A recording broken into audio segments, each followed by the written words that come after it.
मौलाना Tariq Jameel foundation एक और नया फलाही मंसूबा कस्ब प्रोग्राम शुरू कर चुकी है। ये एक ऐसा प्रोग्राम है जिसके जरिए लोग मुख्तलिफ स्किल्स की तरबियत हासिल कर सकेंगे। इस प्रोजेक्ट का मकसद बेरोजगारों और खास तौर पर बेवा और बेसहारा खवातीन को पेशा वराना तरबियत फराहम करना है ताकि वो इज्जत से अपना रोजगार कमा सकें और इसके साथ साथ अवाम को हुनर फराहम करके गुर्बत और बेरोजगारी को कम करने और अफरादी कुव्वत की महारत को बेहतर बनाने में मदद करना है।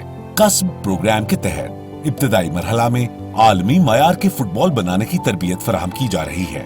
MTJ फाउंडेशन मुस्तकबिल में कस्ब प्रोग्राम को वुसअत देते हुए IT सेक्टर के साथ साथ मुख्तलिफ पेशा वराना तरबियती कोर्सेज भी मुतारिफ करवाने का इरादा रखती है।